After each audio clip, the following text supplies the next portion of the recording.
और आज प्रदेश जो है कर्जे में दब गया है और बढ़ रहा है, घट नहीं रहा। एक तरफ कह रहे हैं कल उसमें कि हमारी आमदनी बढ़ रही है, खैर वो भी कंपेयर कर रहे थे पिछली गवर्नमेंट से, उससे महीने की आमदनी, पर ये नहीं कंपेयर करा उन्होंने उस टाइम रुपए की क्या वैल्यू थी, आज क्या है। 5-6 टाइम वैल्यू का अंतर है, लेकिन दूसरा भ्रष्टाचार का जहाँ तक सवाल है वो चरम सीमा पर है। और इसमें मैं नहीं कह रहा हूँ, जो कल विधानसभा में मैंने देखा जीरा और में जो कार्रवाई चली, जो अलायंस पार्टनर के मेंबर्स कोएलिशन के और स्वयं जो रूलिंग पार्टी के मेंबर्स जो विधानसभा में बोल रहे थे, मैं समझता हूँ किसी से सबूत की जरूरत नहीं।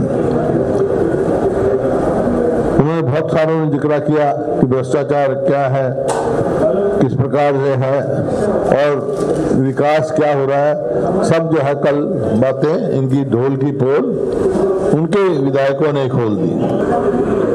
अब कितने वो हो चुके, स्कैम के बाद स्कैम, डाडम घोटाला, शराब घोटाला, रजिस्ट्री घोटाला, कहीं फार्मेसी का घोटाला, कहीं HPSC का घोटाला, कहीं SSB का घोटाला, और घोटाले ही घोटाले हैं। लेकिन धान, कहीं कभी धान का घोटाला, एक इंस्पेक्टर ने सुसाइड कमिट करी थी, तो बहुत सारे दिनों में SIT तो बिठाते हैं, जिस दिन वो घोटाला शोर मचे पहले SIT बिठा। SIT की रिपोर्ट तो आज तक आई नहीं।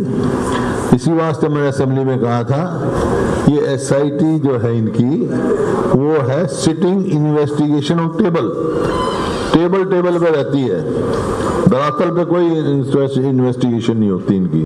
अग्निपथ पे हमारा ये है, शुरू से ये है, ये अग्निपथ जो है ये ना तो फौज के हक में है और ना ही युवा पीढ़ी के हक में है,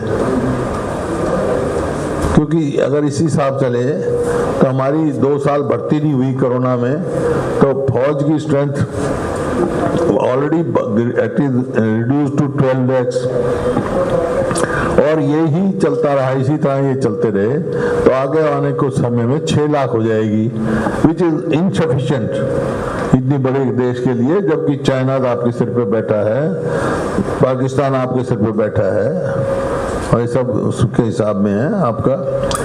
और 4 साल की उन्होंने रखी है, 4 साल में से 6 महीने ट्रेनिंग, 6 महीने छुट्टी, 2 साल करेंगे और चौथे साल सोचेंगे कि हमारा भविष्य क्या है। तो उसके लिए मतलब उनका भविष्य अंधकार में है।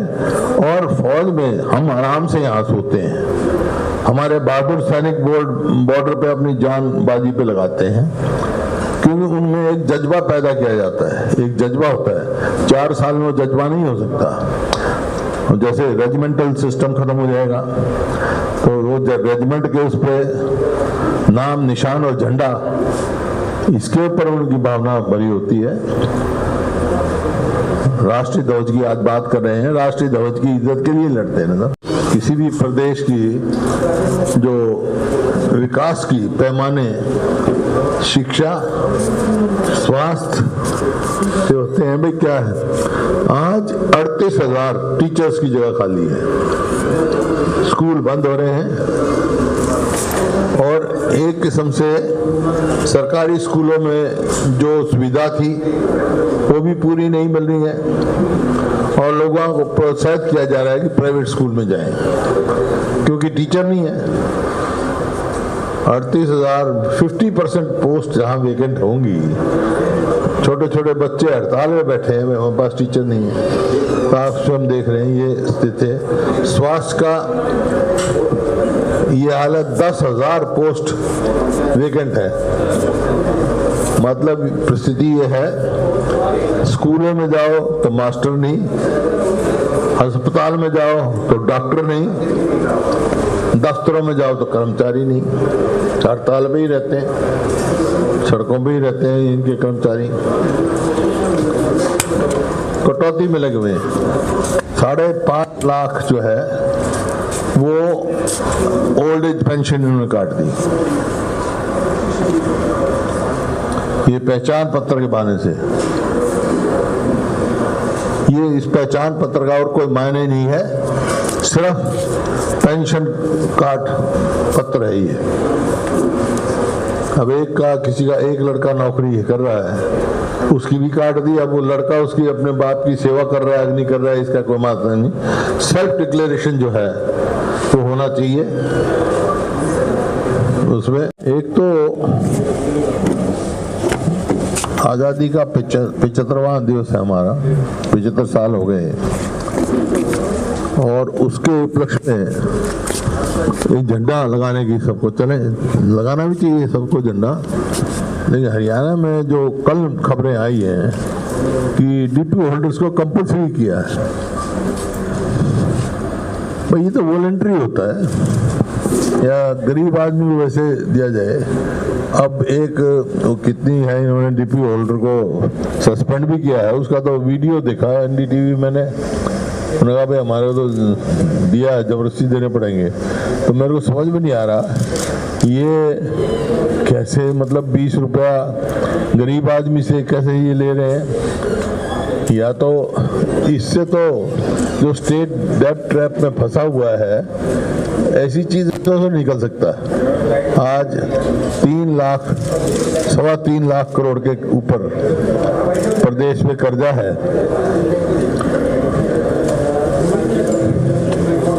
तो वो जो इस किस्म का गरीब आदमी पे वो किया है वो निंदनीय है। और मैं देख रहा था, मेरे को तरस आता है मेरे हाकिम की फकीरी पर, जो गरीबों से उनके पसीने की कमाई मांगे। मतलब कोई राशन कार्ड पे एक लेडी का बयान था कि मेरा, उसने कहा 25-20 रुपया कितना उसमें राशन कार्ड में लिख दिया, एक ने राशन कम दे दिया। ऐसी बात नहीं होनी चाहिए, ये तो राष्ट्रीय उसका मामला है, वॉलंटरी होनी चाहिए। जो अफोर्ड कर सकता है वो खरीदे। बाकी ये तो अच्छी बात है, राष्ट्रीय दौड़ सबको मनाना चाहिए, बड़ी खुशी की बात है। और 75वां साल हम मना रहे हैं। गठबंधन, स्वार्थ का गठबंधन तैयार करके बने, ये तो ना उनने फैसला करना ना मेरे ने फैसला करना, हरियाणा के लोगों ने फैसला करना है। और हरियाणा के लोगों का आज जो रवैया है, जो रुझान है, वो बिल्कुल साफ है, इनकी सफाई है। मुकाबला बीजेपी और कांग्रेस में विकल्प। और तो गठबंधन सरकार कर रहे थे भाई, गठबंधन की सरकार है, गठबंधन की सरकार थोड़ा आएगी। अगर बीजेपी का कांग्रेस का मुकाबला तो कांग्रेस की सरकार बनेगी, विकल्प के रूप में कांग्रेस ही है केवल। एक डेपुटेशन आया मेरे पास, महाभाई बोला जी हम भावी अध्यापक हैं। हाँ, भावी अध्यापक, भावी विधायक तो मैंने सुने थे बन जाते हैं, भावी सरपंच भी सुने थे, भावी अध्यापक कैसे? बोला जी वो एंट्रेंस टेस्ट होता है ना इनका, हाँ, वो टेस्ट पास करे, हमारे कई साल हो गए और हम यूं ही घूम रहे हैं। तो मैंने कहा और जगह है, जगह हमारे को देते नहीं। तो एक उम्र से बोला जी हम भावी हैं, लेकिन अब पूर्व भी इसी उसमें बन जाएंगे, लेकिन नौकरी नहीं मिलेगी हमारे को, भर्ती नहीं करेंगे। इसी प्रकार से ये वेटनरी डिप्लोमा होल्डर्स के वो जगह जगह बैठे हैं। जो विकलांग है ये पानीपत में बैठे हैं, हर जगह आप कहीं जाओ बैठे, लेकिन सरकार बेखबर है। इसी प्रकार से जो एक बहुत गंभीर मामला है जो आपस में बड़ा टकराव पैदा कर सकता है, वो जो सुप्रीम कोर्ट का फैसला आया शामलात के बारे में, उसके लिए कौन जिम्मेवार है? हरियाणा सरकार का क्या स्टैंड था सुप्रीम कोर्ट में? और मैंने कल कहा कि भाई ठीक है, सुप्रीम कोर्ट का फैसला आ गया तो उसका या तो रिव्यू की आप तैयारी करो या ये अपना कंसोलिडेशन एक्ट में आप अमेंडमेंट लेके आओ। अब 60 साल से जो आदमी बैठा है, 50 साल से जो बैठा है, वो कैसे आप करोगे? आपस में झगड़े पैदा होंगे, तो उसको बड़ा सोच समझ के इनको उस कानून को इम्प्लीमेंट करने में पूरा इंटरप्रिटेशन क्या है सुप्रीम कोर्ट के फैसले का, वो समझना चाहिए। उसके बाद आगे कोई कार्रवाई करनी चाहिए, जो इन्होंने जल्दबाजी में वो किया है। रोडों का जहां सा सवाल है, तुरंत सारे रोडों का बुरा हाल है। गीता जी ने तो फोटो भी दिखाई वहां पर, और जितने उनके विधायक बोले सब ने ये शिकायत करी, कोई रोड मेंटेनेंस नहीं है। अब हाँ, और हमने 75 में उस पे एक रेजोल्यूशन दिया था। देखिए 15 अगस्त मनाते हैं हम, 26 जनवरी मनाते हैं, जो हमारे फ्रीडम फाइटर्स है उनके हम गुणगान करते हैं, वो करते हैं। लेकिन जब हमारा देश आजाद हुआ उसके बाद तो जो गेहूं भी हम इंपोर्ट करते थे PL 480 के अंदर अमेरिका से, लेकिन इस देश के किसान ने और मजदूर ने, खेती और मजदूर ने जो मेहनत करके अपने को आत्मनिर्भर बनाया है, उसको भी हमने कहा था भी उसका अभिवादन करना चाहिए, उसका भी धन्यवाद करना चाहिए किसान मजदूर का भी, जिन्होंने हमारे को इतना किया है। आज हम एक्सपोर्ट की स्थिति में है। ये सब किसान मजदूर की मेहनत है, आज़ादी के बाद जो मिली हमारे को, उनकी मेहनत की है।